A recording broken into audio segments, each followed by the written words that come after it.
Hello again, friends. Just a couple of minutes late getting going today. Please forgive me. Stephen Manning here, Integrity Ireland. S.O.S. stands for Sense on Sunday, or Stephen on Sunday, or some such. And Truth Matters is another logo. We do actually we deliver some content under that title as well. Anyway, guys, today. And you'll forgive me if I don't comment on the comments as they come up. I tend to do that after the video has finished. But if there's anything there, if you have questions, please feel free to post them. Comments. I ask people to be, reasonably cordial, even though there are strong feelings about some of the topics we cover. So today the title is Personal Evil or Cultural Evil? What's my role? And then in the subtitle, in the Messianic mission to conquer evil.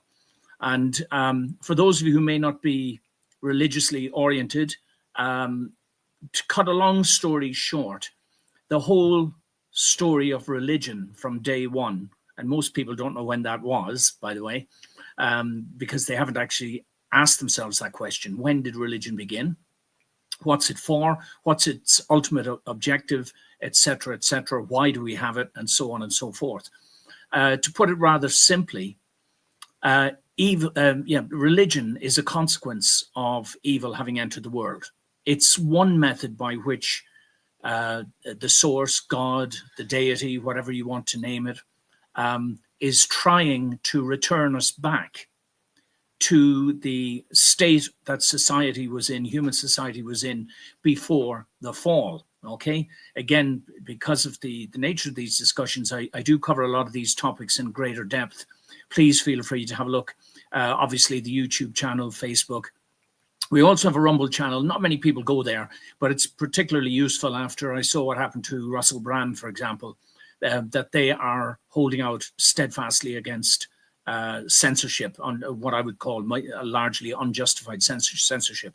So I do copy videos up there. So if you can't find something that I've covered, it's likely going to be posted up there.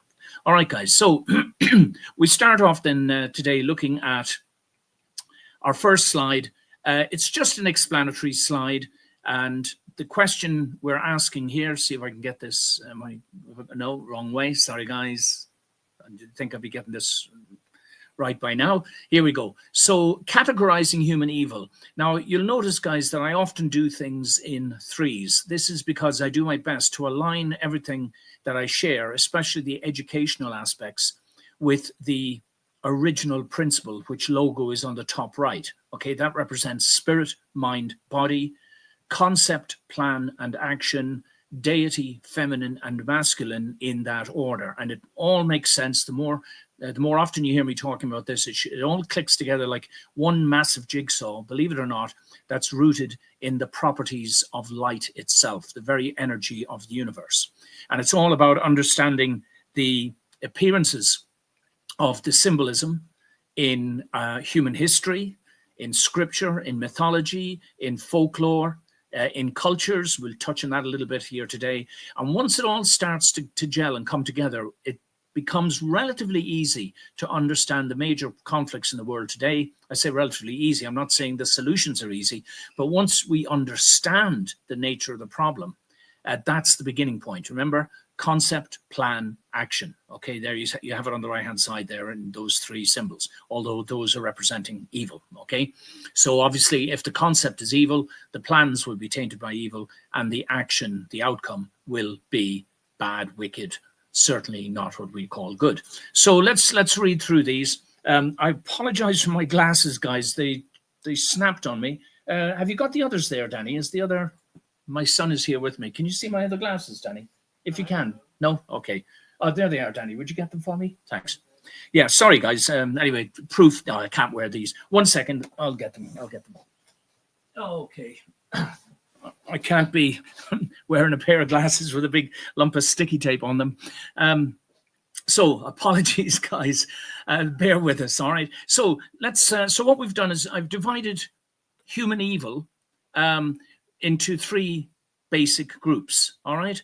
And I think it's important if we each think of our own lives and ask ourselves in those unfortunate moments where we may be doing something that's certainly not good or is not perfect or ideal, in which of these categories would we be falling?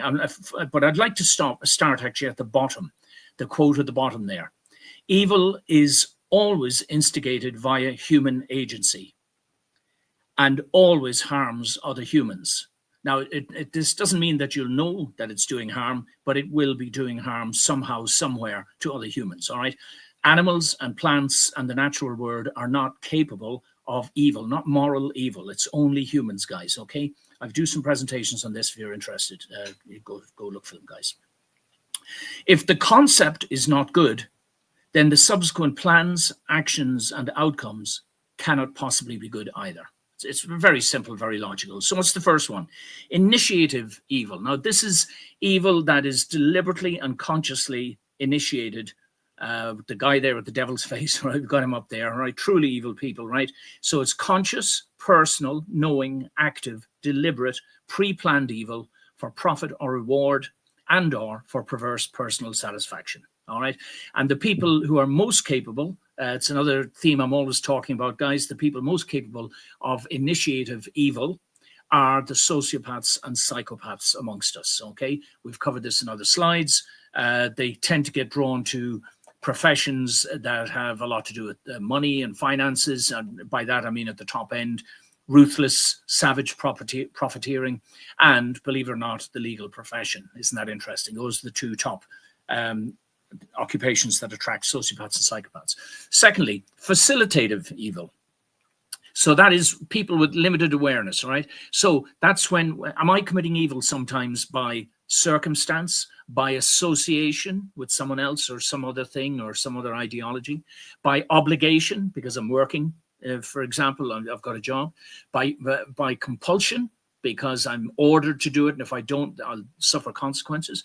Through my occupation, perhaps, am I facilitating evil, you know, or by training or duty, but usually also there's some personal reward in there. So am I engaged in facilitative evil? One of the giveaways usually is that there's some personal reward in it for me. Either I'm getting applauded, or I'm getting paid, or I'm getting promoted. And sometimes it's just a case of, oh, I'm just doing my job. As I say, I was just driving the train to Auschwitz. And thirdly, unwitting evil. There with the guy with the blindfold, yeah? Again, very similar to the one above, by circumstance, association, here's a new one, through fear, obligation, compulsion, conditioning, or ignorance, with or without personal reward. So is it possible that I could be committing evil without even being aware of it? And possibly through just blind ignorance, I've just not realized, but I'm actually siding with, let's call it archetypal evil, without even knowing that that's what I'm doing, because I just don't know any better. Is this possible? I'm arguing absolutely it's possible. It's 100% possible. As a matter of fact, it's quite easily proven that most of the evil that is committed in the world is done so either in ignorance or out of fear or, you know, one of these other negative emotions, okay? And understanding that is what's hugely important. Now, just as an example of arguably facilitative evil, let's pull this one up again. Okay, this is a slide out of the UK. I just thought it was worth putting up there because it's a hot topic in Ireland at the moment. Well, it's a hot topic in many countries around the world. The takeover of public buildings or hotels or, you know, accommodation centers, hotels, yeah, for the huge flood of largely unchecked migration. And in Ireland, it's a massive problem. I know other countries have their problems as well, but this is all part of what I call a diabolical plan. Now, this is not to target the individuals themselves. Obviously, some of them are probably, well, as we see the reports, some of the reports in the news, the newspapers that cover them, some of them are clearly not good people.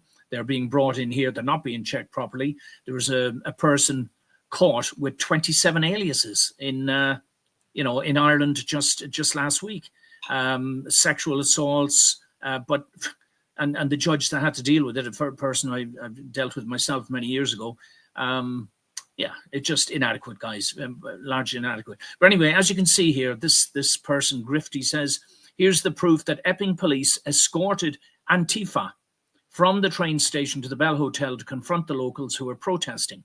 These people are paid 40 to 60 pounds a day to do this and hold all the same signs and agitate.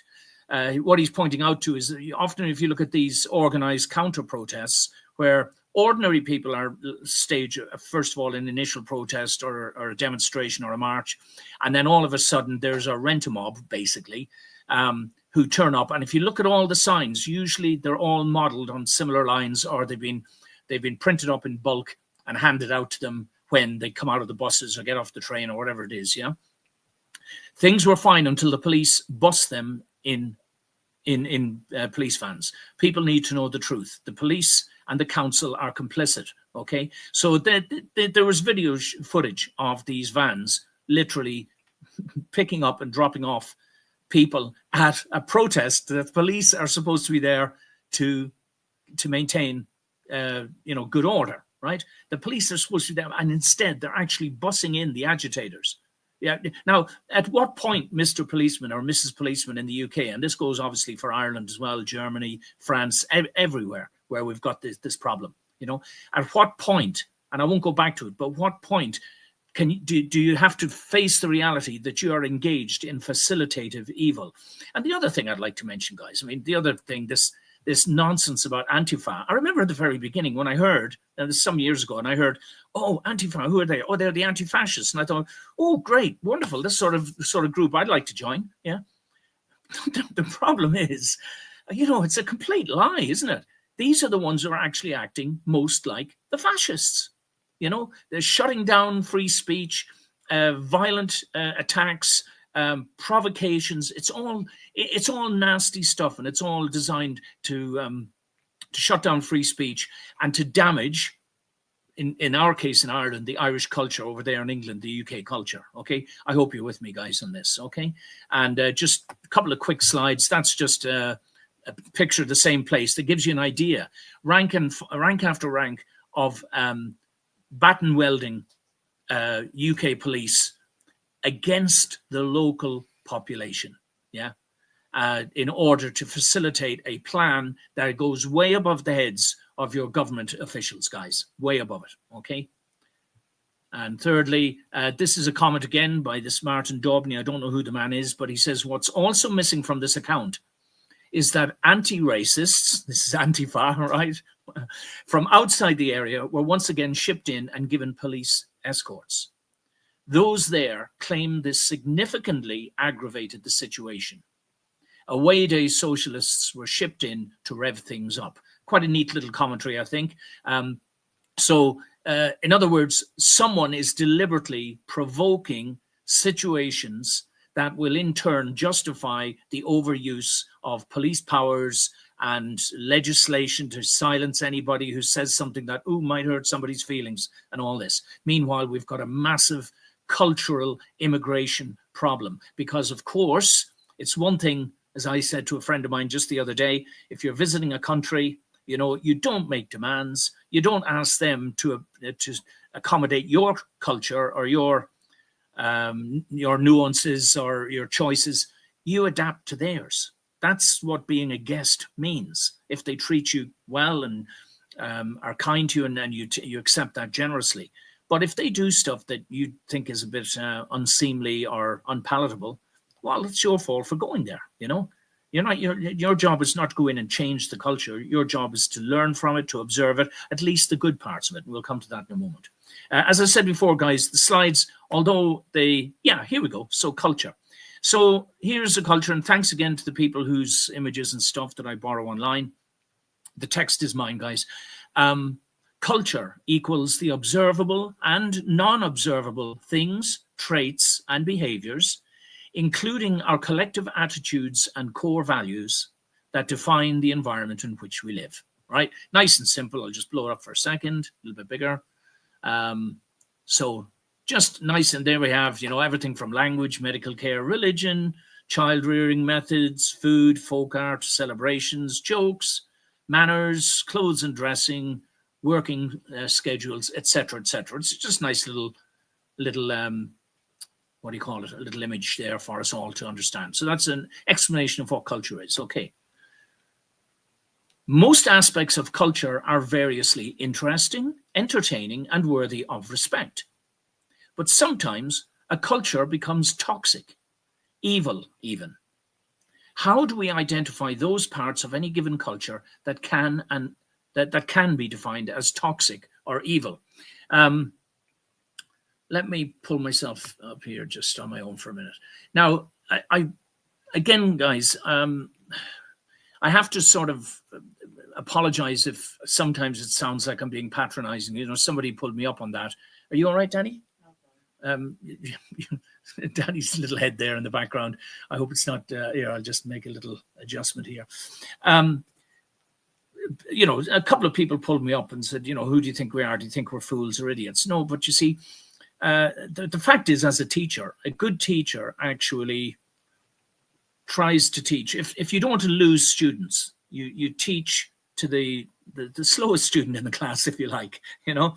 And again, I don't want this to sound condescending at all, but it's just an explanation. If sometimes I come across as if I'm talking down to people, I don't know who's listening to these videos. And from my own experience, I know that it's always best to keep on re-emphasizing things, because that's how the message gets through. And I do believe, well, I more than believe, I go so far to say that I know that some of these materials that I share are unique, and some of them have never been properly documented before.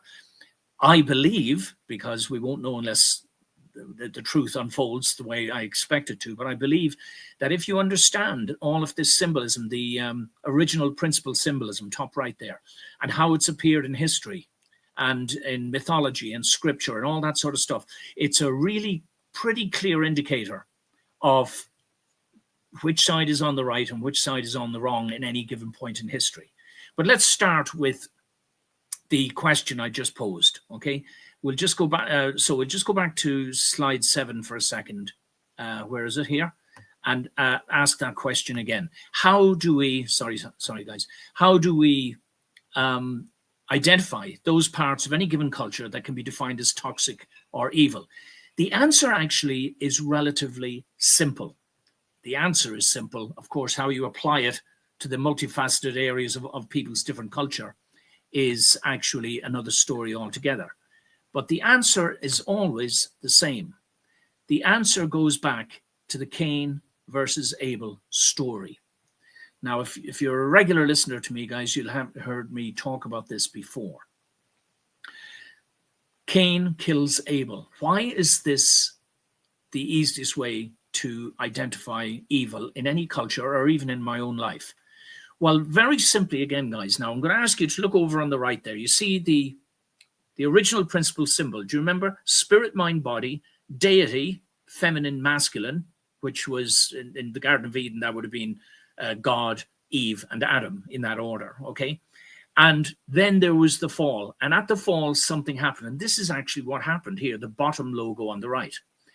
The deity, God, was replaced by a black or a dark satanic notion, all right? Then the feminine, which was supposed to be in the superior position that connects with the divine, remember, spirit, which is the divine, mind, which is the feminine, body is the masculine. Concept, plan, action. It's in that order that we're supported. That's how things were in the proverbial Garden of Eden and everything. So what instead happened was that the masculine then dominates the feminine, and this is the story of human history. And you say, what's that got to do with Cain and Abel? Well, because the whole point of human history is to solve the problem of the fall. That was the first and most egregious problem when Adam and Eve ignored the instructions of God. They invited in the dark spirit of Satan, right?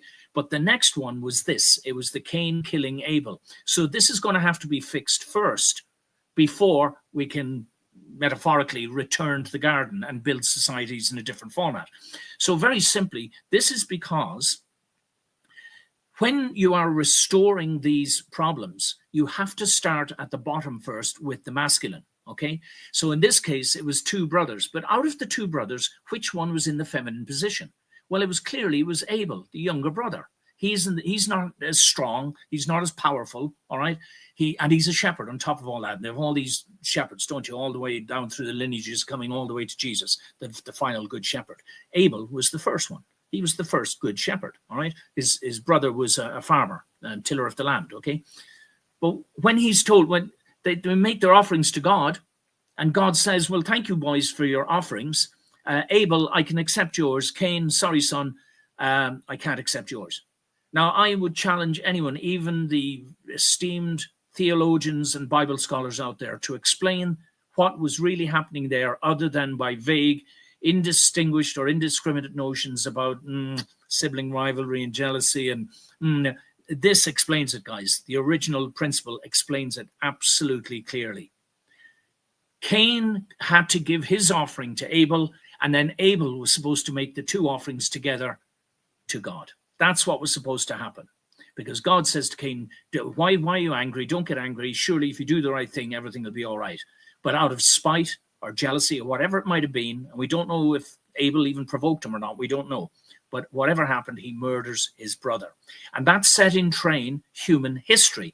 Now, yeah, we said that, well, okay, history, his story. Whose story? The story of Cain and Satan basically ruling over human society, using aggression, power, force, and crushing the feminine. All right. And the colors are important too, guys. This all lines up with the electromagnetic spectrum and with the properties of visible light. Okay, let's push on, guys. All right. I hope you're with me with this so far, guys. All right. It's really important. I could talk about it literally for hours. I do sometimes, no doubt. Okay. So why are we getting into this theme? Well, here we are, back to the conflict in the Middle East at the moment. Now, please bear with me. Don't go on the attack. Whatever your understanding of what's going on out there at the moment may be, my friends, I'll come back to the slide in a second. Whatever your understanding may be, because I've put up a couple of previous posts, second-hand, third-hand posts. One was a pastor speaking in Dublin and warning everyone that, watch out, because the Jews were traditionally God's chosen people. We need to be, and, handle this situation in the Middle East with care and not be jumping into bed immediately with one side or the other without fully understanding what we might be doing. All right, remember? Associated evil, facilitative evil, okay? And then, of course, there are some people engaged in proactive, conscious evil as well, all right? But we must be careful that we don't fall into that trap, all right? And how do we avoid it? Through knowledge, guys, through the mind. Remember? Spirit, mind, body, okay? How do we avoid committing evil acts with our body, Educate the mind. How? By connecting it to the divine. All right. So I want to just make a couple of points here, guys, about the symbolism. Remember, I told you already, this is all connected to the light spectrum, the energy of the universe itself, to numbers, symbols, colors, and everything. Now, we're just going to have a look at this. I'm just asking you, please, to keep an open mind, all right, and see what we may be looking at here. So, first of all, there's obviously, that's Ishmael and Isaac. Okay, Ishmael and Isaac were the brothers, sons of Abraham. And directly, the lineages, very simply, the lineages of the Arabs and the Jews can be traced straight back to these two brothers. Okay, there was 13 years between them. Ishmael is described in the Bible as a wild ass of a man.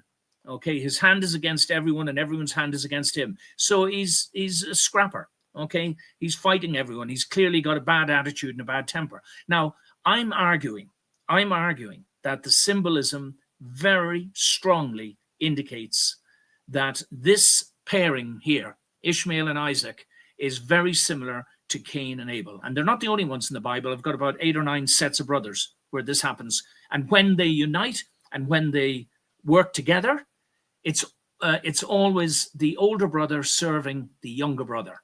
Moses, for example, his older brother was Aaron. What happens to Aaron? Aaron's the high priest of Israel. Very, very important guy. But he serves his younger brother. Yeah. Esau and Jacob, they were the sons of Isaac. Yeah.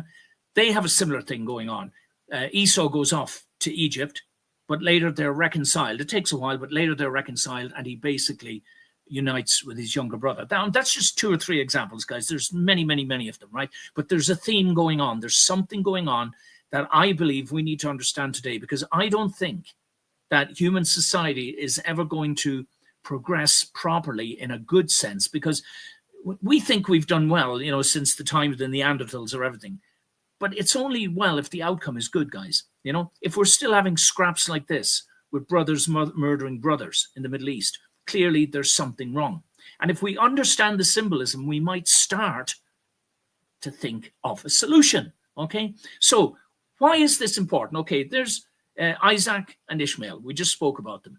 Let's first of all look over on the right-hand side. What is that? That's a picture or a mock-up of a tabernacle. The tabernacle was the tent that the Israelis carried with them for 40 years out in the desert. And when they were on exile, they were heading to Canaan. Moses led them into the desert, okay? Look at Exodus 26:1 and look at the colors that the Israelites are directed to cover the temple, the tabernacle with. Those colors are red, white, blue, and purple. All right, then there's silver and gold as well, but it's red, white, blue, and purple. Purple, by the way, is not a natural color. The closest we have to it is violet, okay? Blue violets. Purple is a mixture of red, white, and blue, guys. All right, if you mix them in a paint pot. All right, so, but it represents royalty. But why the red, white, and blue? I'm saying that there's something in this, guys. Look at the logo, top right, the original principle. I'm only giving you the one example because I don't want to run out of time as I usually do. All right. Look at the flags there. This is up to 1960. All right, the top rank. England, the League of Nations, France, the United Nations, America, and Israel. They all supported Israeli, the creation of the Israeli state in 1948, or the recreation of it, if you might say. Okay. And what I want you to notice is the colors. They're all red, whites, and blues. Okay. A couple are only blue and white, but it's all red, whites, and blues. Okay. Look down then below. This is the Palestine Liberation Organization, again, the Palestinian flag today, or the Pan-Arab flag. The Arab League, the Soviet Union, Egypt, Lebanon, and Syria. These were all the flags that were in support of, let's call it the Palestine side of things, the Palestine Liberation Organization. All right. And then again, I want you to look over on the left there. Those are the 4 horses of the apocalypse. Look up Revelation 6, verses 2 to 8, and you'll find the 4 horses are given different colors. Now, you may not get the green one clearly marked in modern text, but in ancient text, it's chlorophyll, I think, or something. Anyway, it's the color of plants. So it is green. And what do we have there? Look at the coincidences, guys. Look at the alignment of the colors. Look at the alignment of the so-called 4 horses, the apocalypse. Could that possibly be anything to do with the colors of the Pan-Arab flag there, the Palestinian flag? Just raising a question, guys. Just raising a question and asking ourselves, do we need to be alert to this? And do we need to have an understanding of the original principle to inform our thinking so that we don't inadvertently facilitate evil? Now, I'm going to go straight to the solution, guys. Now, if you want to see more of this about the Israelis and the Arabs, on Rumble, it's there. There aren't that many up there, guys. You'll find it really easy. There's the Israelis and the Arabs, the archetypes, you'll find it. Okay, the solution. We need to realign ourselves as individuals, as human science, society, as a collective, to the original, universal, archetypal, triadic principle. That's it, top right. The older brother, which is the Arabs, must abandon animosity and resentment and accept his God-given position as protector of his younger brother. Think of Cain and Abel, think of Ishmael and Isaac, all the way down, Moses, Aaron, and so on and so forth, right?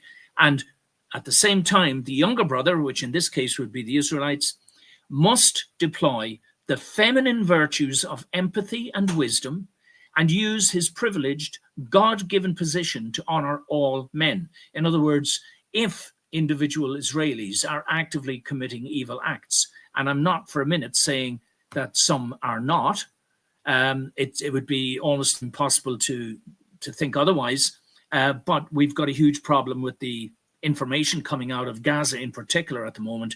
It's all controlled by Hamas.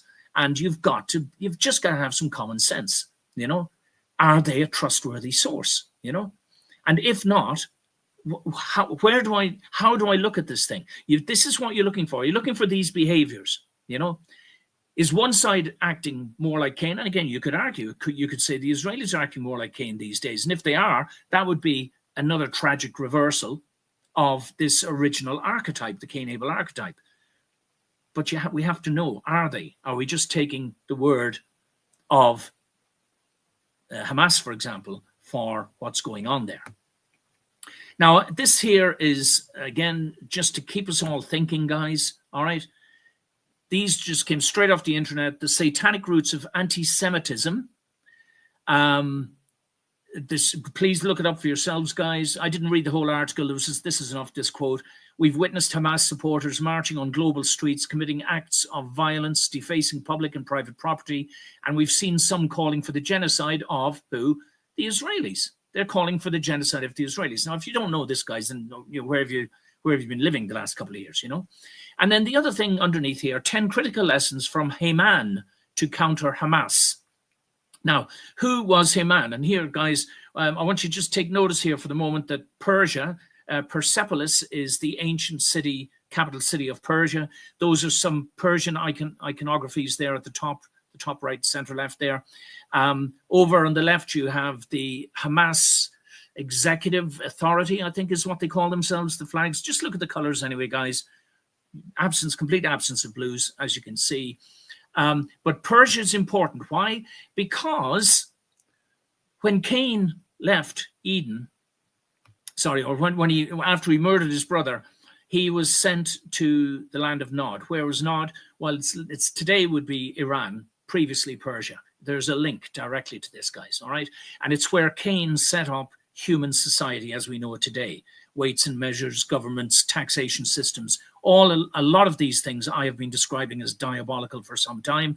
We're living in them, we're trapped in them, so it's hard to get an objective point of view, but they are constructs. Anything that is autocratic, where you are expected to obey another person's authority without consulting your own conscience, is diabolical.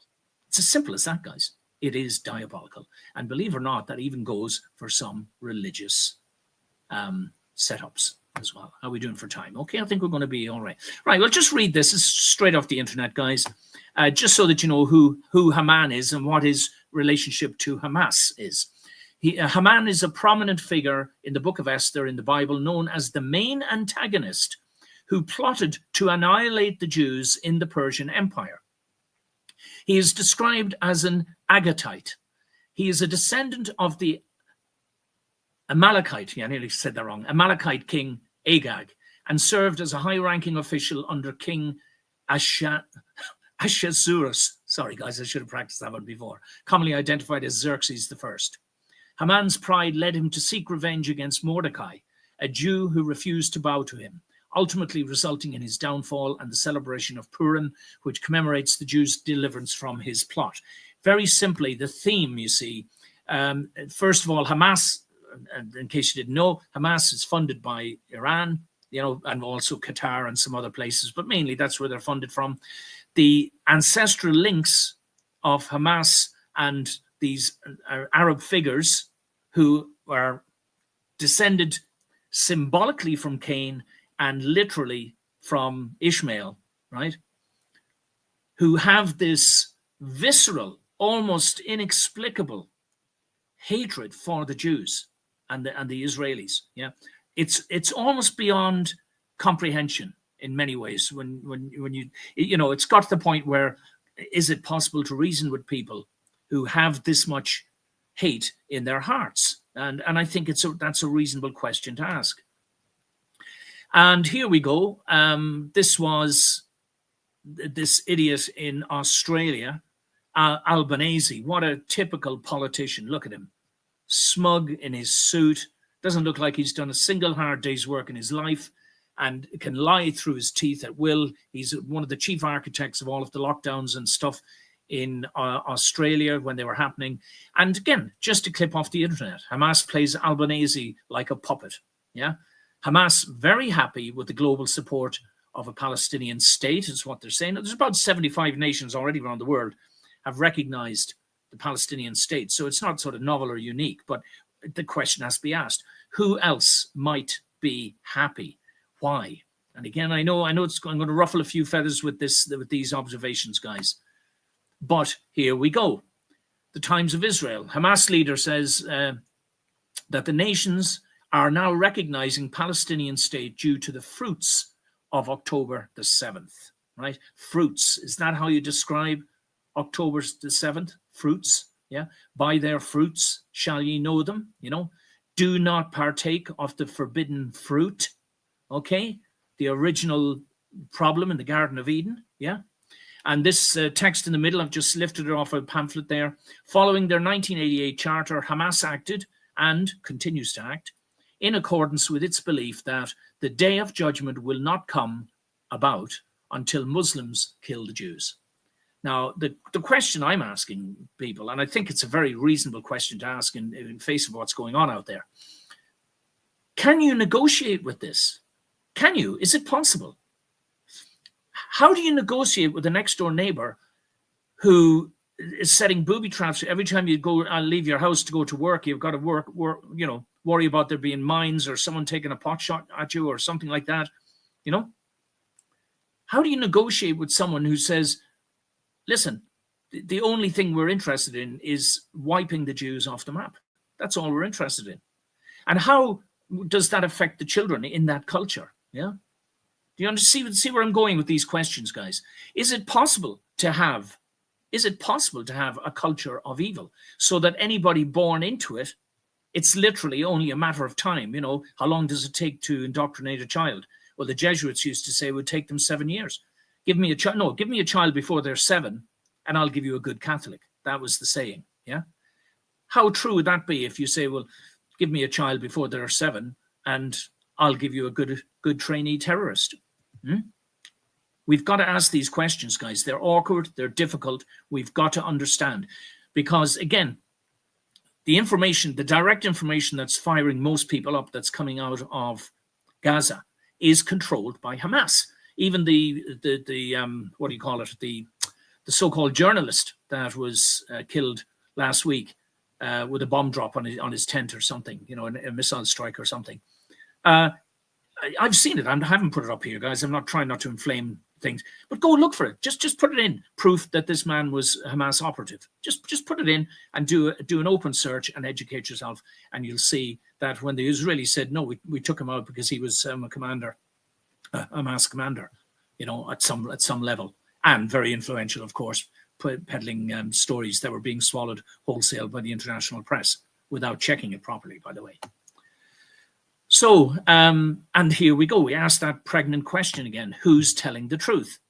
One of the locations I went to look at was a thing called Gazawood. Why are so many Gaza images fake? But as you can see from the top, that's Israel frequently asked questions, okay? Probably an Israeli-supported platform. And then down underneath it, fact checkers uncover Pallywood and Gazawood disinformation.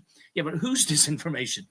On one hand, they're saying, oh, this is a website that is set up to give the false impression that the Gazans are inflating and fabricating some of the videos and problems they have there. And then the other one says, oh, this is the Israelis doing counter propaganda and it's them that are lying. Well, one thing we do know, who is the father of lies, my friends? Yeah. But guess what happened when I went to try and find the website? Can't reach this page. Now, that to me is usually an indicator that there's probably something of value there, okay? Yeah. And then when you try to find out why you can't, it's just not clear. I would recommend people, you can see them on Instagram as well, go and make up your own mind. But undoubtedly, they have some materials up there that at least raise a question over the authenticity of all of the information that is being fed to us through international newspapers who are relying on Hamas so-called journalists and operatives to give them the information. We've got to wake up, guys. Now, just to lighten the mood a little bit, artificial intelligence has created this image of Jesus from the Shroud of Turin. And again, if you haven't looked at this lately or if you haven't researched it, guys, please check it out because For a while, we all thought the Shroud of Turin was a forgery because it was carbon dated to the 15th century or something like that. But in fact, what was being carbon dated was a fire that had scorched the edges of the cloth. You see, it was folded up in such a way so that only the image, the face of the shroud, was visible, which is where a lot of the artists got their ideas of a Western-looking sort of Jesus guy with long hair and a beard and all that, okay? But when it was eventually unfolded, and now they've done further tests on it, and they can't explain how the image was marked on the cloth other than by some inexplicable, otherworldly, intense burst of light that created what is in fact sort of a photo negative on the cloth, such as what might happen if somebody were resurrected from the dead, for example, miraculously. Somebody, somewhat ironically, who taught us all to love one another. Interesting, huh? Now, on to Mise Eire. So we're off the hot and heavy topics, but on to another one here. Very simply, guys, and I'm watching the clock here to make sure I keep going, get within time today. And I apologize again, the text keeps jumping around when I do these slides if I don't screenshot them. Anyway, Mise Eire means I am Ireland, or Misha, sorry, Mise Eire. Sorry, my mistake, guys. I stopped learning Irish when I was about 7. Mise Eire was a poem by Padraig Pearse, who was a famous revolutionary in Ireland from back in the early 1900s. But just what's this anyway? It's the title also being used now by a colleague of mine, Steve Kerr, for a festival which is going to happen next week. Yeah. Culture, nice, good things about culture. We looked at it earlier, all the good, bad things. Most of Irish culture is pretty harmless and pretty entertaining. We've got sports that some people scratch their heads and going, holy God, the fastest, ball sport in the world, hurling, Irish football, Gaelic football, these are unique to Ireland, even handball to a certain extent, like using the hand as a bat, up against the wall, it'd be like playing squash, but then of course our singing, our dancing, our poetry, there's so much beautiful things. So anyway, my friend Stephen decided they were going to have a Mise Eire Festival, and this is Steve and Suzanne, who work together, closely together, and this is what they say about their own platform, the Irish Inquiry. The Irish Inquiry is a media organisation dedicated to promoting ethical discussions and transparency on critical issues affecting society. The Irish Inquiry is described as an ethical, peaceful and trustworthy media organisation that is fully funded, owned and managed by the public, not by NGOs, not by the government. There's no compromise here, guys. Another one similar to this is Gript, by the way, Gript Media.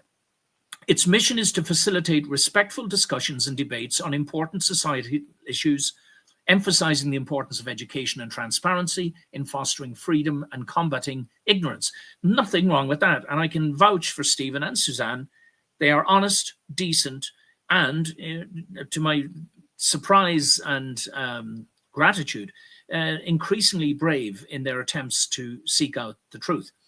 And interestingly, them too, when I put in the Irish Inquirer, bang, can't reach this place, can't reach this page, your connection isn't private, they might be trying to steal your credit card details and all this nonsense. I had this done with the Integrity Ireland webpage for a while as well, these sort of things. It's clearly dark forces at play trying to block people from seeing the truth. Now, they had planned this festival to go ahead in a place called Drumshambo. But as you can see here, these are mainstream media outlets. Leitrim venue cancels the far right, but it's in inverted commas, festival, following a letter signed by who? Yeah. So here again, extra.ie, a mainstream media outlet. And what do? They describe Stephen, who leads the right-wing media outlet. Why is it right-wing? Just because you say so? What's that saying? No, we're not far right. We're just right so far. Isn't that it? Isn't that the one? Yeah. And down here again. So the venue cancelled at the last moment. Now, obviously, Steve was taken by surprise by this, but apparently some agitators, Antifa agitators, stirred up basically made intimidation and, like telling the venue that their name would be blackened and so on and so forth. Then apparently they got several hundred artists, including big names like Kneecap, Fontaines D, and Christy Moore, I believe. They all signed to try and stop this thing going ahead, put their names to it. Fools and idiots. You don't realize how this is going to backfire on you. You have no idea. So now at this point, I'm just going to play I think it's just about a minute, guys. This is Steve Kerr himself speaking about Mise Eire. Ron? That escalated quickly. I know. You can't go around trying to shut down Irish music and cultural events like that. Now, instead of being known as Drumshambo, the town is known as Drumshambo, or Drumshambles. Anyway, we got some bad news again, and we got some good news. The bad news, unfortunately, is that all the tickets to Mise Eire Festival are sold. 500 tickets, gone. But the good news is that we have just ordered a marquee. So we're going to sell another 200 tickets. So that's fantastic news. And I'd like to take this opportunity to say a big thank you to our promoters of this event, Kneecap and Christy Moore. Thank you, lads. Without you, we really couldn't have sold this many tickets this quickly. So we really appreciate it. And we look forward to seeing everybody in Castlebar on the 23rd of August for Mise Eire Festival. Right. So obviously his thanks to Mise Eire. Let's see, I'll just pull up the Irish Inquiry. That's their logo, so you can see it for yourselves. So, his thanks to Kneecap and Christy Moore was sarcasm, tongue-in-cheek. But again, somewhat ironically, and thank God, they made such a flippin' fuss about it that it's actually, I'll show you now in a moment how to get in touch with the organisers, but it's going ahead. It's instead of in Drumshambo, it's now going to go ahead in Castlebar. Stephen was able to secure another venue. Honestly, I don't know where that is just yet. And I expect my friends to understand this, based on that age-old principle, a secret is something you only tell one person at a time, right?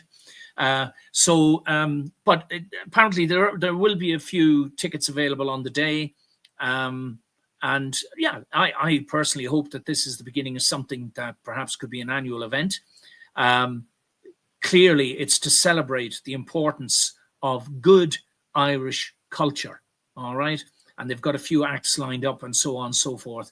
So, I told Stephen when I heard about this, I said, come on, Stephen, send me some information and I'll give it a push for you, okay? So that's me doing our bit. And this week's, who to listen to section, which I normally have a section each week when I don't run out of time, and I try and highlight different voices in the pro-justice community, is what I call it, the pro-justice community, who seem to have either unique or a special handle on things, or have demonstrated through their personal courage or their research that they're worth listening to, So each week I'll try and do that. I'll try and do one slide at the end to show people. So this week it's the Irish Inquiry, guys. Go check them out. They're going from strength to strength. Both Steve and Suzanne had a bash at local elections recently. Did reasonably well, Stephen in particular. And even though we all understand that the political game is rigged, the political parties operate autocratically. Do you remember, like pyramids? Even though you think you've elected them democratically, they just lie to you. The candidates lie to you. I'll do this, that, and the other for you if you vote me in. But the minute they're voted in, they become subject to the diabolical diktats of whoever happens to be the party whip, right? Yeah, think about it, guys. Again, it all makes sense. Concept, plan, action, spirit, mind, body, deity, feminine, masculine. We men are supposed to be engaging our feminine traits, which are connected to the divine, not necessary to have a woman tell us what to do, but ultimately that's sort of, it's a recognition that the maternal instincts, the true original feminine qualities, are very much closer to the divine notion of agape love than any, silverback alpha male apes wandering around punching each other's faces in, So, sorry to give the non-academic explanation of that. Now, what was next here? Oh, yeah. And I was just going to, this is just a slide. I'll pull it up for you. This is just a screenshot of some of the videos. Steve is exceptionally brave, actually, for someone who, as far as I know, is not a black belt in karate. He does confront and challenge the bad guys. And unfortunately, in Ireland, I've said this to many people, so you can go in there, and this is just one little screenshot. But if you can't find it on the internet, the Irish Inquirer, if they have tried to block it, these are some of his YouTube videos. Okay, so you can go in there, and there's quite a catalogue of them in there. Okay, some interesting, insightful research. There's a few court cases.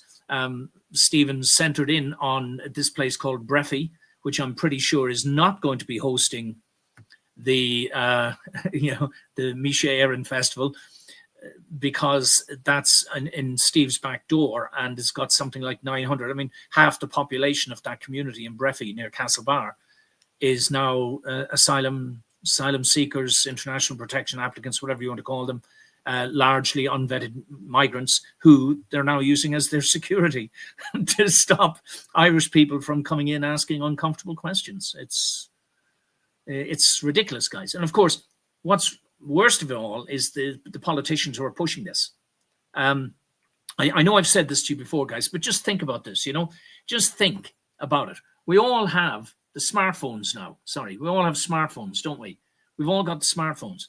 How difficult would it be for a government to set up a website where we could all have our national security number, I suppose, or something like that, some proof of ID, and major issues, the country is upset about such and such an issue. Okay, in 2 weeks' time or 3 weeks' time, we will have a national vote after we've discussed this in public on the TV for 3 weeks, and then we'll put it to the people. And you just go in on your smartphone, or even go to the local post office, which might have a unit there that you can put in your code, and just press your vote number. We don't need these monstrous political parties anymore, guys. They're completely unnecessary. It's the old system trying to keep itself in power. We don't need them. We don't need them to vote anymore. We don't need them to lie to us anymore. Facilitative evil. Do you remember, guys? Cultures of evil. And where are we now? I think we're doing pretty good. Oh, yes.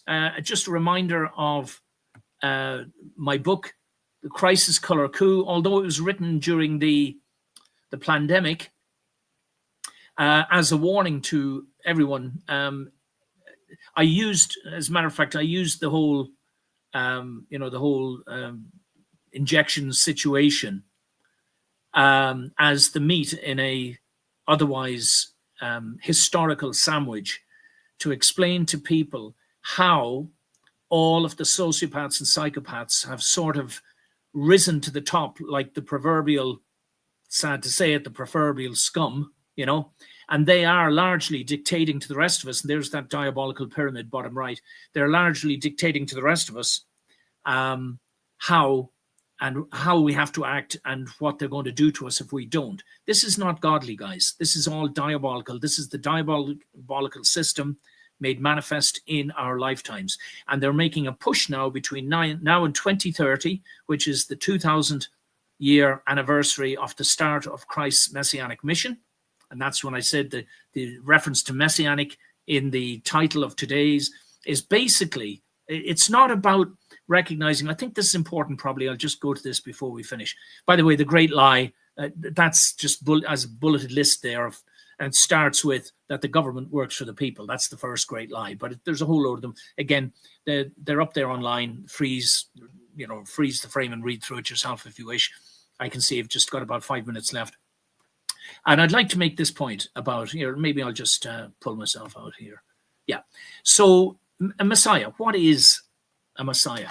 Well, people say, no, not a Messiah, the Messiah. And I go, well, hold on a minute now. Just hold on a minute. And for those that may not be aware of it, what got me into the pro-justice work in the first place was I had studied in a seminary when I was younger for a few years, and nearly became, well, actually I was a religious minister for a little while in Alaska. But then I think I was described as moving beyond religion once I realized that religion is a consequence of the fall, and therefore there has to be a stage of reality or of perfection that is beyond religion. In other words, if we were living there, we wouldn't need religion. We probably do need it right now, good religion, that is, okay? But, as for messianic figures, I've identified 33 people in the Bible, including Jesus, of course, who, for one reason or another, could have claimed, or at least could be ascribed to them, the title of Messiah, meaning that they were the lead person in the Providence in their day, and arguably were able to achieve certain key achievements in the Messianic Providence. So in other words, it wasn't just all about, we'll just wait around for 4,000 biblical years, and you guys you smite the Amalekites, and you travel through Jordan, and you go up there, and all of this. No. There's a distinct lineage. There's a distinct pattern, a progress, starting literally with the flood, which was an attempt by God to cleanse the world and start afresh with Noah and his family. And then he eventually centers in on a chosen people, as we know, in order to produce the conditions, the cultural conditions, to be able to produce a particular individual from a particular lineage. So that's where there's a lot of weird stories about prostitutes being seduced by, high-ranking Israelites, and a father sleeping with his 2 daughters, and it was all about protecting the lineage. It seems weird when you look at it from our current morality. But once you understand the whole story, it all starts to make sense. So any one of us, in a limited form, the point I'm trying to make is this: when I say, what role am I playing? What am I doing my bit as, if you like, a local Messiah, even if it's only in my own family, even if it's only in my own life? Am I doing what I can to create or help create this culture that we would call the kingdom of heaven on earth, And one of the first ways if you're not getting it right is if you have an urge to bloody well kill your neighbor, your brother, especially if they're younger, smaller, or in a less powerful position than you are. If you've got that as your root belief in your life, I'm going to kill these so-and-sos, well, I can assure you, you're on the wrong side, okay? Now, finally, we're almost there. I think it's the very last slide, guys. Oh, yeah, I've got to pull it up. This, again, I'm very pleased to say I actually got them all done today. I have 24 slides. So now I know no more than 24. I'm going to keep whittling it down, see if I can get it down to maybe a dozen slides each week, so that we can talk fully on each of the points and just hone in on the major issues of the day. I hope you got something from it today, guys. Someone just said, I've always said Stephen is a saint. Well, Stefan, I presume you mean me. Stephen is a saint. Far from it, I'm afraid, my friends, but I appreciate the encouragement. But we all have a role to play in bringing about the kingdom of heaven on earth, guys. Not in a silly, fantastical, airy-fairy, fairy tale way type of thing, but in literally by understanding when and where in my life, my daily life, my work, the way I vote, my opinions, where am I exempling the behavior of the satanic Cain mindset, and where am I nurturing my more feminine, empathetic qualities so as to be more accessible to the divine. So I'll say that now, guys. God bless everyone. I'll go and look at the comments, and thank you again for your support and kind words, and hopefully see you again next week. And God bless everybody.